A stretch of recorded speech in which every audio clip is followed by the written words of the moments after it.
అందరికీ నమస్కారం. ఈరోజు మనం కుంభరాశి వారి గురించి తెలుసుకోబోతున్నాం. 2026 జనవరి మాసంలో 4, 5, 6, 7 తారీఖుల్లో మీ జీవితంలో మీరు అనుభవిస్తున్నటువంటి కష్టాలకు ముగింపు పలికేటటువంటి రోజులుగా చెప్పుకోవచ్చు. అయితే మీరు పడినటువంటి ప్రతి అవమానం వెనక మీకొక ముగింపు అనేది ఈరోజు రాబోతుందనే చెప్పుకోవచ్చు. అది కూడా ఈరోజు మీరు ఈ వీడియో ద్వారా స్పష్టంగా ప్రతి ఒక్క విషయాన్ని తెలుసుకున్నట్లయితే అర్థమవుతుంది. మరి మీకొక విషయం అనేది స్పష్టంగా చెప్పాలి. ఈ వీడియోను కాసేపు ప్రశాంతంగా ఒంటరిగా కూర్చొని మరీ చూడనండి. మనసును ప్రశాంతంగా, శాంతంగా ఉంచుకొని వినండి. ఎందుకంటే ఈ వీడియో చూస్తున్నటువంటి సమయానికే మీ జీవితంలో ఒక అద్భుతమైనటువంటి మార్పు ఒకవేళ వస్తుందేమో తెలీదు కదా! మన తలరాత మారబోతున్నటువంటి సమయం అనేది ఎప్పుడనేది మన చేతుల్లో లేదు. కాబట్టి మీరు ప్రశాంతంగా ఈ యొక్క పాజిటివ్‌నెస్ కలిగించేటటువంటి మాటలను ప్రశాంతంగా కూర్చొని వినండి. ఈ రాశి వారికి ప్రత్యేకంగా ఎస్ అనేటటువంటి అక్షరం వలన మీ జీవితంలో జరిగేటటువంటి మార్పులు, ఇప్పటి వరకు మీరు గమనించినటువంటి దైవ సంకేతాలు, కష్టాలు ముగిసే ముందు భగవంతుడు పంపించేటటువంటి హెచ్చరికలు అన్నీ కూడా ఈరోజు మనం స్పష్టంగా తెలుసుకుందాం. కాబట్టి ఒక ముఖ్యమైనటువంటి విషయం ఏమిటంటే దయచేసి వీడియోని ఎక్కడ కూడా స్కిప్ చేయకండి. మధ్యలో ఆపేస్తే మీకు ఏ విషయం అనేది పూర్తిగా అర్థం కాదు. అలాగే వీడియోకు ఒక లైక్ ఇచ్చి సపోర్ట్ చేయండి. ఛానల్‌ను సబ్స్క్రైబ్ చేసుకోండి. ఇక ఈ రాశి వారికి ఈ 4 రోజుల్లో మీ జీవితంలో ఒక కొత్త అధ్యాయం అనేది మీకు ప్రారంభం కాబోతుంది. అంటే ఈ రాశి వారికి గత కష్టాల వెనుక దాగి ఉన్నటువంటి దైవ రహస్యం అనేది ఈ రాశి వారి జీవితంలో అనుభవించినటువంటి బాధలు అస్సలు సాధారణమైనవైతే అస్సలు కానే కావు. ఇతర రాశుల కంటే ఎక్కువగా మానసిక ఒత్తిడి, ఒంటరితనం, అన్యాయం, నమ్మక ద్రోహం ఎదుర్కొన్నటువంటి రాశి కేవలం ఈ రాశి మాత్రమే. జ్యోతిష శాస్త్రం ప్రకారంగా చూసుకున్నట్లయితే స్పష్టంగా చెప్పవచ్చు. మీరు ఎంత మంచిగా ఉండాలని మీరు ప్రయత్నించినప్పటికీ, ఎంత నిజాయితీగా వ్యవహరించినప్పటికీ చివరకు మిమ్మల్నే తప్పుగా మాట్లాడినటువంటి సందర్భాలు, జనాలు ఎక్కువగా ఉన్నాయి. మీరు చేసినటువంటి సహాయం గుర్తుపెట్టుకోకుండా మిమ్మల్ని తప్పుగా అర్థం చేసుకొని మీపై ఆరోపణలు చేసిన వాళ్ళు కూడా ఉన్నారు. ఇది మీ తప్పు కాదండి. ఇది మీ కర్మ కూడా కాదు. ఇది ఒక దైవ ప్రణాళిక అనమాట. అంటే మీకు శని ప్రభావం అనేది కొంచెం ఎక్కువగా కనిపిస్తుంది. శని ఎప్పుడూ కూడా నేరుగా ఫలితం అనేది ఇవ్వడు. శనిదేవుడు ముందుగా పరీక్షిస్తాడు. ఓపికను కొలుస్తాడు. మనసు ఎంత బలంగా ఉందా లేదా అనేది పరీక్షిస్తాడు.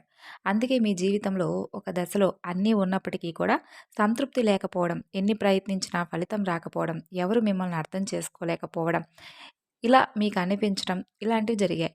ఇక మీరు రాత్రి వేళల్లో ఎవరూ లేని సమయంలో అలా కూర్చొని కన్నీళ్లు పెట్టుకున్నటువంటి సందర్భాలైతే కోకొల్లలున్నాయి.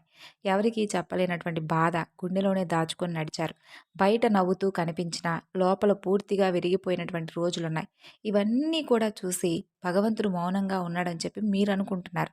కానీ నిజం ఏమిటంటేనండి, దైవం మిమ్మల్ని అన్నిటికీ కూడా సిద్ధం చేస్తుంది. ఇక మీరు సాధారణమైనటువంటి వ్యక్తులు కానే కాదు. మీరు ఇతరులకు మార్గదర్శకులుగా నిలవాల్సినటువంటి వారు. మీ జీవితంలో జరిగినటువంటి ప్రతి అవమానం, మీ అహంకారానికి తొలగించడానికి ప్రతి నష్టం, మీ లోపల ఉన్నటువంటి శక్తిని బయటకు తీసుకురావడానికి ప్రతి ఒంటరితనం, మీకు ఆత్మబలం నేర్పడానికి ఈ కష్టాలన్నీ కూడా ముగిసే ముందు మీకు కొన్ని సృష్టమైనటువంటి సంకేతాలు రావడం మొదలయ్యాయి. అవిప్పుడు ప్రారంభం కాబోతున్నాయి. కష్టాలు ముగిసే ముందు ఈ రాశివారి మనసులో జరిగేటటువంటి అంతర్గత మార్పులు ఎలా ఉంటాయంటే, కష్టాల ముగింపు ఎప్పుడూ కూడా బయట కనిపించే సంఘటనలతో మొదలవ్వనమాట. ముందుగా మనసులో మార్పు వస్తుంది. అలాగే మీ జీవితంలో ఇప్పుడు అదే జరగబోతుంది. మీరు గమనిస్తే ఇటీవల కాలంలో మీరు చాలా విషయాలపై మౌనంగా మారిపోయారు. ముందులాగా ప్రతి విషయానికి కూడా స్పందించడం లేదు. ఎవరేమనుకున్నా సరే మీరు నెమ్మది స్థితికి వచ్చారు. ఇదైతే నిర్లక్ష్యం కాదు. ఇది పరిపక్వత. ముందు చిన్న విషయాలకు కూడా మనసు బాధపడేటటువంటి మీరు ఇప్పుడు అదే విషయం ఎదురైనా లోపల ఒక రకమైనటువంటి శాంతి ఉంటుంది. బాధ ఉన్నా అది బయటకు రావడం లేదు. ఇది మీ మనసు బలపడుతున్నటువంటి సంకేతం. దైవం మీకు పెద్ద మార్పు ఇవ్వబోతున్నప్పుడు ముందు మిమ్మల్ని మానసికంగా స్థిరంగా మారుస్తాడు భగవంతుడు. ఎందుకంటే మీరు పొందేటటువంటి అదృష్టాన్ని మోయడానికి మీరు కూడా సిద్ధంగా ఉండాలి కాబట్టి. ఇక ముఖ్యమైనటువంటి మార్పు ఏమిటంటే మీరు ఇకపై ఎవరికీ కూడా మీ బాధలు చెప్పాలని చెప్పి అనుకోవడం లేదు. ముందుగా ఎవరో ఒకరు అర్థం చేసుకుంటారనేటటువంటి ఆశ అనేది ఉండేది. ఇప్పుడు ఆ ఆశ కూడా తగ్గిపోయింది. ఇది నిరాశ కాదు. ఇది మీ యొక్క ఆత్మ ఆత్మకు పంపించేటటువంటి సంకేతం. అలాగే ఈ రాశి వారి కష్టాల ముగింపు దగ్గరకు వచ్చేసరికి పాత మనుషులపై ఆసక్తి తగ్గుతుంది. అంటే పాత సంబంధాలపై ఆకర్షణ తగ్గుతుంది. కొంతమంది ఎందుకో దూరంగా అనిపిస్తారు. ఇది సహజం. ఎందుకంటే మీరు కొత్త దశలోకి అడుగు పెట్టబోతున్నారు. పాత శక్తులు మీతో రావు. ఈ అంతర్గత మార్పులు చాలామందికి అర్థం కావు. బయట వాళ్లకు మీరు మారిపోయినట్లుగా అనిపిస్తారు. కానీ నిజానికి మీరు మీ యొక్క నిజ స్వరూపాన్నే మీ నిజ స్వరూపంలోనే మీరుంటారు. కష్టాల ముగింపుకు ముందు వచ్చేటటువంటి అత్యంత శక్తివంతమైనటువంటి దశ. భగవంతుడి అనుగ్రహం అనేది ఈ రాశివారిపై ప్రత్యక్షంగా కనిపిస్తుంది. అది కూడా పరమేశ్వరుడి అనుగ్రహం. పరమేశ్వరుడు ఒక రక్షణ కవచంలా ఉండబోతున్నాడు మీకు. మీలో ఉన్న ధైర్యాన్ని బయటికి తీసుకురావడం. అలాగే పరమేశ్వరుడితో ఒక ప్రత్యేకమైనటువంటి బంధం మీకు ఏర్పడబోతుంది. ఎందుకంటే మీరు చాలా కాలం మౌనంగా బాధను భరించారు. ఇతరులకు నష్టం చేయకుండా మీ బాధను మీలో దాచుకున్నారు. ఈ లక్షణమే పరమేశ్వరుడికి మీ వైపు ఆకర్షించేలా చేసింది. ఇప్పుడు మీ జీవితంలో పరమేశ్వరుడి ప్రభావం సృష్టంగా పనిచేయడం మొదలైంది. మీరు గమనిస్తే ఇటీవల రోజుల్లో మీకెక్కువగా శివ అనే పేరు వినిపించడం, శివాలయాలు ఎదురవ్వడం, ఎక్కడో ఒక చోట శివుడి గురించి మాట్లాడుకోవడం ఇటువంటివి జరుగుతూ వస్తాయి. ఇవన్నీ యాదృచ్ఛికం కాదండి. మీపై ఆయన దయ పడిందని చెప్పేటటువంటి సంకేతాలు. ఆయన దయ, ఆయన కృప ఎప్పుడూ కూడా ఒక్కసారి ఒక అద్భుతంలా వస్తాయి. కాబట్టి మీ చుట్టూ ఉన్నటువంటి నెగిటివ్ శక్తులన్నీ కూడా తొలగిస్తాడు భగవంతుడు. మీకు హాని కలిగించేటటువంటి దశ నుండి మిమ్మల్ని బయటపడేలా చేస్తాడు. మీ నిజ స్వరూపం ఏంటనేది మీకే తెలిసేలా చేస్తాడు. ఇది జరుగుతున్నప్పుడు ఏంటంటే మీకు ఒక అసహనం కలుగుతుంది. కానీ ఆ తర్వాత శాంతి లభిస్తుంది. ఇక పరమేశ్వరుడి అనుగ్రహంతో ఒకసారి లేచారంటే మరలా వెనక్కి తిరగవలసినటువంటి అవసరం మీకుండదు. ఆయన ఐశ్వర్య ప్రదాత. ఎందుకంటే ఆయన ఇచ్చేటటువంటి శక్తి శాశ్వతం. ఆయన ఇచ్చేటటువంటి ఐశ్వర్యం శాశ్వతం. అలాగే మీ జీవితంలో కనిపించబోయేటటువంటి కొన్ని సంకేతాల్లో మొదటి సంకేతం కళల ద్వారా వస్తుంది.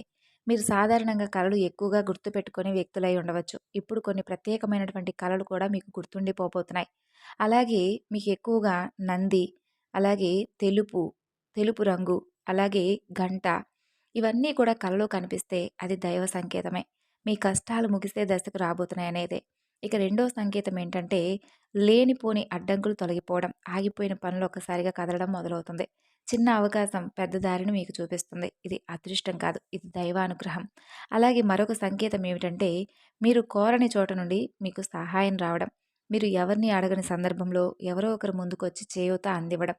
ఇది మానవ రూపంలో దైవ సహాయం అనే చెప్పుకోవచ్చు. ఈ సమయంలో ఆ సహాయాన్ని తిరస్కరించకండి. ఈ యొక్క సంకేతాలు మీకు కనిపిస్తే మిగతా సంకేతాలు కూడా త్వరలోనే మీకు తప్పకుండా ప్రత్యక్షమవుతాయని చెప్పుకోవచ్చు. అంతేకాకుండా కష్టాల ముగింపు తప్పకుండా ఉందని చెప్పుకోవచ్చు. ఇక ఎస్ అనేటటువంటి అక్షరంతో ఉన్నవారు మీ జీవితాన్ని ఎలా మార్చబోతున్నారు, అలాగే వారి జీవితంలో వారి యొక్క ప్రభావం అనేది మీకు ఏ విధంగా ఉపయోగపడుతుంది, అసలు మీ యొక్క జీవితంలో కీలక పాత్ర అనేది ఆ ఎస్ అనేటటువంటి అక్షరం వారు ఎలా పోషించబోతున్నారు అనేది తెలుసుకుందాం. అంటే ఒక సమస్తగా ఉండవచ్చు, ఒక సంఘటనగా జరగవచ్చు. ఈ ఎస్ అక్షరం ద్వారా మీ జీవితంలో ఒక నిర్ణయం అనేది తీసుకునేటటువంటి వ్యక్తి రాబోతున్నారు. ఈ నిర్ణయం మొదలు మీకు కొంత భయంగా అనిపిస్తుంది, కానీ అదే భవిష్యత్తుకు మలుపు అనేది చెప్పుకోవచ్చు. అలాగే మీ రాశివారు ఈ దశలో కొన్ని దశల్లో మీరు వెనకడుగు వేయకండి. ఎందుకంటే ఇది భగవంతుడు ఇచ్చినటువంటి అవకాశం. ఎస్ అనేటటువంటి అక్షరంతో పేరు మొదలయ్యేవారు మొదట మీకు సందేహం కలిగించేలా ప్రవర్తించవచ్చు. కాలక్రమేణా వారు మీకు స్థిరత్వాన్ని, అలాగే మీకు గుర్తింపుకు మీ స్థానాన్ని మార్చేటటువంటి అవకాశాన్ని తీసుకురాబోతున్నటువంటి వ్యక్తులుగా మీకు తప్పకుండా తారసపడతారు. అలాగే కొన్ని విషయాలను జాగ్రత్తగా గమనిస్తే మీరు ఎక్కువగా కష్టాలు ముగిసేటటువంటి దశలో ఉన్నామని చెప్పి మీకే అనిపిస్తుంది. అలాగే ఇది ఊహ కాదండి. ఇది అనుభవంలోకి రాబోతున్నటువంటి నిత్య సత్యం. ఇక మీ ఇంటి తలుపు తట్టేటటువంటి ఒక వ్యక్తి, ఆ వెనుక ఒక దైవ ఉద్దేశం దాగి ఉంది. మీ జీవితంలో ఒక కీలక దశకు వచ్చేసరికి భగవంతుడే ప్రత్యక్షంగా మీకు కనిపించనవసరం లేదు. మనుషుల రూపంలో సందేశాన్ని ఇస్తాడు. ఒక పక్షుల రూపంలోనో, పసిపిల్లల నవ్వుల రూపంలోనో, ఇలా ఏదో ఒక విధంగా ఊహించని సమయంలో, ఊహించని విధంగా ఆ వ్యక్తి మీ ఇంటి తలుపు తడతాడు. అది స్నేహితుడై ఉండవచ్చు, బంధువై ఉండవచ్చు, పూర్తిగా కొత్త వ్యక్తి అయి ఉండవచ్చు. కానీ అతను లేదా ఆమె వారు తీసుకొచ్చే మాటలు, సమాచారం, ఆలోచన మీ జీవిత దిశను పూర్తిగా మారుస్తాయి. ఆ వ్యక్తి రాకకు ముందు మీ మనసులో ఒక రకమైనటువంటి అలజడి ఎదురవుతుంది. ఎందుకో తెలియనటువంటి అసంతృప్తి, ఆలోచనల గందరగోళం మీకు పెరుగుతుంది. ఇది ఆ వ్యక్తి యొక్క శక్తి మీ జీవితాన్ని తాకేటటువంటి సంకేతం. ఇక మీరు చాలాసార్లు అవకాశాలను అనుమానంతో చూశారు. ఎందుకంటే గతంలో మోసాలు ఎదురయ్యాయి మీకు ఎక్కువగా. కానీ ఈసారి వచ్చేటటువంటి వ్యక్తి మాత్రం మోసం కాదండి. మీకు దారి చూపించేటటువంటి వ్యక్తి. ఆ వ్యక్తి మీకు చెప్పేటటువంటి ప్రతి విషయం కూడా మొదట మీకు సాధారణంగా అనిపిస్తుంది. కానీ ఆ మాటలు మీ మనసులో పూర్తిగా నాటుకుంటాయి. కొన్ని రోజుల తర్వాత అవే మాటలు మీకు అంటే పదే పదే అవగతమవుతాయి. అయితే మీరు ఆలోచనలో పడతారు. ఇది యాదృచ్ఛికం కాదు. ఆ వ్యక్తి ద్వారా భగవంతుడు మనకేదన్నా ఒక అవకాశం ఇవ్వబోతున్నాడేమో అని మీకనిపిస్తుంది. అదే ఆ అహంకారాన్ని, అనుమానాన్ని అన్నీ కూడా పక్కన పెట్టేస్తారు. పెట్టేయాలి కూడాను. తర్వాత వారి మాటలను ఒకసారి ఆలోచిస్తే మీ కష్టాల ముగింపుకు తప్పకుండా వారిచ్చేటటువంటి సలహా బాగా ఉపయోగపడుతుంది. అకస్మాత్తుగా ధైర్యం పెరుగుతుంది. పరమేశ్వరుడి అనుగ్రహం మీపై చొచ్చుకుంటుంది. ఇక మీరు గమనించవచ్చు. కొన్ని విషయాల్లో మీ యొక్క ప్రమేయం లేకుండానే కొన్ని జరిగిపోతూ ఉంటాయి. అంటే మీరు ఎవరు కూడా ఏంటనేది తెలియకుండానే కొంతమంది వ్యక్తులు నమ్మేస్తారు. అలాగే వారు ఏం చెప్తే దానికి తలూపేస్తారు. అంటే అది మీరు ఒప్పుకున్నా, ఒప్పుకోకపోయినా భగవంతుడు మీ ద్వారా ఒప్పిస్తాడు. అంటే మీకు అక్కడ అదృష్టం అనేది లేకపోయినా భగవంతుడు సృష్టించి మరి మీకు అదృష్టాన్ని ప్రసాదించబోతున్నాడని చెప్పుకోవచ్చు. ఇక ఇతరులకు హాని చేయడానికి కాకుండా మీ యొక్క హక్కులను మీరు కాపాడుకునేటటువంటి రోజులుగా కూడా చెప్పుకోవచ్చు. మీ జీవితం మీద మీరు సొంతగా తీసుకునేటటువంటి నిర్ణయాలు బాగా బలపడతాయి. మీరు మీ మాటకు విలువివ్వడం మొదలుపెడతారు. అలాగే అవసరం లేనటువంటి సంబంధాలను కూడా పూర్తిగా తెంచుకుంటారు. మీ సమయాన్ని, శక్తిని వృధా చేసేటటువంటి విషయాలపై ఆసక్తి తగ్గించుకుంటారు. ఇది మీ యొక్క ఆత్మశుద్ధికి ఒక ప్రక్రియ అని చెప్పుకోవచ్చు. ఇక భగవంతుడు ఒక మంచి శక్తి ఇస్తాడు. ఆ సమయంలో మీకు బాధ్యతలు పెరుగుతాయి. మీరు ఇకపై పాతలాగా ఉండరు. మీరు ఎదగాల్సిందే అనేటటువంటి ఒక ధ్యేయం అనేది మీకు పదే పదే గుర్తొస్తూ ఉంటుంది. అలాగే ఈ రాశివారి జీవితంలో ఒక విచిత్రమైనటువంటి దశ కూడా ప్రారంభం కాబోతుంది. అదే పాత జ్ఞాపకాలు మరలా మరలా గుర్తుకు రావడం. మీరు మర్చిపోవాలనుకున్నటువంటి సంఘటనలు, వ్యక్తులు, మాటలు ఒక్కసారిగా మీ మనసుకు రావడం. ఇవి మిమ్మల్ని కాస్త బాధ పెట్టడానికి ప్రయత్నించినప్పటికీ అది పూర్తిగా ఆ బాధను బయటకు తీసి మీ మనసును ప్రశాంతంగా ఉంచడానికి భగవంతుడు ఒక కొత్త అవకాశాన్ని మొదలుపెట్టేటటువంటి రోజుగా చెప్పుకోవచ్చు. మీ జీవితంలో ఉన్నటువంటి పాత రోజులను ముగిసే రోజులుగా తీసుకురావచ్చు. మీ బాధను అనుభవించాల్సినటువంటి రోజుల నుండి మిమ్మల్ని కొంచెం బయటపడవేయవచ్చు. కాబట్టి కొందరికి ఒంటరిగా ఉండాలనిపిస్తుంది. కొందరికి కొంతమందితో సంతోషంగా గడపాలనిపిస్తుంది. ఇవన్నీ కూడా ప్రతి మనిషికి సహజమే. కానీ ఈ 4 రోజుల్లో మీ యొక్క సంకేతాలు కలిసేటటువంటి ఒక మనిషి అనేది మీ జీవితంలో అనేక రకాల ప్రభావాన్ని చూపించబోతున్నాడు. ఈ రోజులో అనవసర వాదనలకు దూరంగా ఉండండి. కోపం పెట్టుకోవడం, ఇతరులను తప్పు పట్టడం మానండి. ఎందుకంటే ఈ రోజుల్లో మీ యొక్క మనస్థితి అనేది మీ రాబోయే కాలాన్ని తప్పకుండా నిర్ణయిస్తుంది. భగవంతుడు మీ ఆలోచనలను గమనిస్తాడు. అలాగే మీ యొక్క ఆలోచన అనేది మీ మనసులో బలంగా ఉండబోతుంది. అది ఉద్యోగం, వ్యాపారం, సంబంధం, వివాహ సంబంధం లేదంటే నివాసం మార్పులు కానీ ఇలాంటి రకాలుగా జరగవచ్చు. ఆ ఆలోచనలను నిర్లక్ష్యం అస్సలు చేయకండి. అది భవిష్యత్తుకు తప్పకుండా మీకు ఒక సూచన అని అర్థం చేసుకోండి. అలాగే ఏదైనా అవకాశం వస్తే అది చిన్నదా, పెద్దదా అనేది అర్థం చేసుకోకుండా వెంటనే దాన్ని వద్దు అని చెప్పి అనకండి. అది ఏ అవకాశమైనా ఉపయోగించుకోవడానికి ప్రయత్నించండి. ఇక మీ జీవితంలో నెమ్మదిగా కానీ, బలంగా కానీ ఒక మార్పు అనేది తప్పకుండా ఈ 4 రోజుల్లో మొదలవ్వడం మీరు చూస్తారు. అయితే ఒక్కరోజు జరిగేటటువంటి అద్భుతం కాదు కదండీ! ముందు ముందు రోజుల్లో ఏదైనా జరగవచ్చు. కాబట్టి దేనికైనా కానీ ఓపికగా ఉండండి. అలాగే కష్టాలు పూర్తిగా పోకపోయినా మిమ్మల్ని కృంగతీసేలాగా కాకుండా ఆర్థిక విషయంలో చిన్న సానుకూలమైనటువంటి మార్పులు కనిపిస్తాయి. ఒక అవకాశం అనేది ఒక అద్భుతంగా మారి మీకు అనుకూలంగా ఉండేటటువంటి రోజులుగా మీకు గుర్తుండిపోయేలాగా చేస్తుంది. అలాగే ఎవరు మీ వారు, ఎవరు ఏంటనేది మీరు తెలుసుకోగలిగేటటువంటి ఒక మంచి పొజిషన్‌లో ఉంటారు. అంటే ఎవరు నా వారు, ఎవరు నాకు దూరంగా ఉండేటటువంటి వ్యక్తులు, ఎవరు ఎలాంటి మనస్తత్వం కలిగిన వారనేది తెలుసుకుంటారు. ఇక మీ జీవితంలో అనేది తప్పకుండా ఒక దిశ అనేది మారబోతుంది. నెమ్మదిగా కానీ, ఖచ్చితంగా కానీ ఇదైతే ఊహ కానే కాదండి. భగవంతుడు రాసినటువంటి ఒక కొత్త అధ్యాయం అని గుర్తుంచుకోండి. ఇక ఉద్యోగ జీవితం కానీ, రాజకీయ, సినీ రంగ ప్రవేశంలో ఉన్నటువంటి వారికి కానీ, ఇలా ఎవరికైనా కానీ అద్భుతమైనటువంటి అవకాశాలనేవి తప్పకుండా ఈ 4 రోజులు పలకరించబోతున్నాయి. కాబట్టి వచ్చినటువంటి అవకాశాలను మీరు కూడా సద్వినియోగం చేసుకోవాలి. ఎలాంటి అర్హత ఉన్నా లేకపోయినా మీరు మంచి నిర్ణయంతో ముందుకు వెళ్ళడానికి ప్రయత్నించండి. మీరు చెప్పింది నిజమని ఆ తర్వాత తప్పకుండా మీ మనసులోనైనా కానీ అనుకుంటారు. మీ మనసులో లోతైనటువంటి గాయాలు ఇప్పటికే ఎన్నో ఉన్నాయి. అవి మీ పరిస్థితిని ఇప్పటివరకు కూడా మార్చలేకపోయాయి. కానీ ఇక నుండి తప్పకుండా మీ పరిస్థితులు, మీ ఆలోచనలన్నీ కూడా మారతాయనే చెప్పుకోవచ్చండి. కాబట్టి మీరు కూడా మీ ఆలోచనలకు, పరిస్థితులకు తగ్గిన విధంగా నడుచుకోవడానికి ప్రయత్నించండి. ఇక మీ యొక్క ఉద్యోగ రంగంలో కీలకమైనటువంటి మలుపు రాబోతుంది. మీ పనితీరును గమనిస్తున్నటువంటి ఒక కొత్త వ్యక్తి ఇప్పటివరకు మౌనంగా ఉండి ఉండొచ్చు. అతను మాట్లాడే సమయం దగ్గర పడబోతుంది. అది మీ పై అధికారి కావచ్చు, లేదంటే వచ్చినటువంటి కొత్త వ్యక్తే ఏదైనా కానీ మంచి ఉన్నత స్థితిలో ఉన్నటువంటి వ్యక్తి కావచ్చు. మీ స్థానాన్ని మార్చేటటువంటి ఒక కొత్త వ్యక్తి రాబోతున్నాడని చెప్పుకోవచ్చు. ఇక మీరు చేసే పని బాగా అద్భుతంగా ఉందని చెప్పి మిమ్మల్ని మెచ్చుకోవడం, మీకు మంచి ప్రమోషన్ అనేది ఇవ్వడం ఇటువంటివి ఊహకు అందకుండా జరుగుతాయన్నమాట.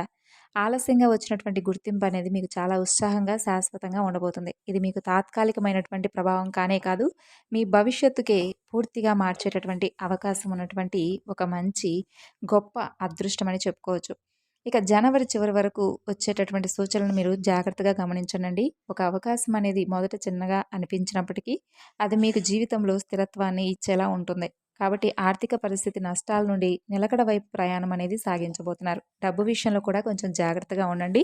ప్రయాణాలు అనుకూలంగా ఉంటాయి. కాకపోతే కొంచెం జాగ్రత్త పాటించాలి.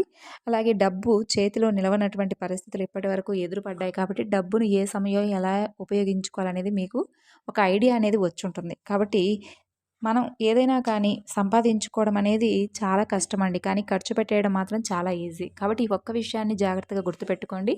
ఖర్చుల విషయంలో కొంచెం జాగ్రత్తగా ఆచితూచి వ్యవహరించండి. ఇక ఏదైనా కొత్తగా ఏదైనా మొదలు పెట్టాలనుకుంటే ఈ 4 రోజుల్లో మీరు ఎప్పుడైనా మొదలుపెట్టుకోవచ్చు. అద్భుతమైనటువంటి రోజులు. ఇక ఈ 4 రోజుల్లో మీరు చేయాల్సినటువంటి పరిహారాల విషయానికొస్తే తప్పకుండా ఇంట్లో దీపారాధన ఉదయం, సాయంత్రం చేసుకోండి. అలాగే ఈ 4 రోజుల్లో ఎప్పుడైనా కానీ శివాలయంలో అభిషేకం, అలాగే తమలపాకు చెట్టు ఒకవేళ మీ ఇంట్లో లేకపోతే ఈ రాశివారు తమలపాకు చెట్టు పాదును పెంచుకోవడానికి ప్రయత్నించండి. ఇక ప్రతి శుక్రవారం పులి మీద దుర్గాదేవి ఉన్నటువంటి అమ్మవారి యొక్క దర్శనం అనేది మీకు అద్భుతంగా బాగా ఉపయోగపడుతుంది. కాబట్టి ఇంట్లో పులి మీద ఉన్నటువంటి దుర్గాదేవి ఉన్నటువంటి ఒక బొమ్మను, ఒక విగ్రహాన్ని చక్కగా ఇంట్లో ఉంచుకోండి. అమ్మవారి దర్శనం అనేది పులి మీద ఉన్నటువంటి అమ్మవారితో ఉన్నటువంటి ఆ యొక్క అమ్మవారి యొక్క దర్శనం మీకు చాలా శుభాన్ని కలిగించేలా ఉంటుందన్నమాట. అలాగే ఇక ఈ రాశివారు తప్పకుండా అమావాస్య రోజు మీకు వీలుంటే కాళహస్తి వెళ్ళి చక్కగా రాహుకేతువుల యొక్క పూజ చేసుకోవడానికి ప్రయత్నించండి. వెంకటేశ్వర స్వామి వారి యొక్క దర్శనం అనేది చక్కగా ఉంటుంది. ఇంట్లో చేపల తొట్టి ఒకటి ఉంటే మంచిది. కాబట్టి చేపల తొట్టి ఇంట్లో ఉంచుకునేలా చేసుకోండి. అలాగే ఎరుపు రంగు మీరు వాడకండి రాశివారు. అలాగే నలుపు రంగు కూడా వాడకండి. ఇక శనివారం నవగ్రహాలకు అభిషేకం, శనిదేవుడికి తైలాభిషేకం చేయించుకోండి. ఇక 3 వారాలు ఆదివారం కానీ, మంగళవారాలు కానీ గ్రామ దేవతలకు 32 నిమ్మకాయలతో చక్కగా దండ చేసి అమ్మవారికి ఏ గ్రామ దేవత అయినా కానీ పర్వాలేదు. చక్కగా 3 వారాలు ఏదైనా ఆదివారం కానీ, మంగళవారం కానీ సమర్పించుకోండి. ఈ విధమైనటువంటి పరిహారాలు తప్పకుండా చేసుకోండి. ఇవి చేస్తేనే మా జీవితం బాగుపడుతుందా అనే విధంగా కాకుండా ఇవి చేస్తే మా జీవితం ఏదైనా ఒక మంచి మార్పు అనేది తప్పకుండా భగవంతుడు చూపిస్తాడనే నమ్మకంతో చేయండి.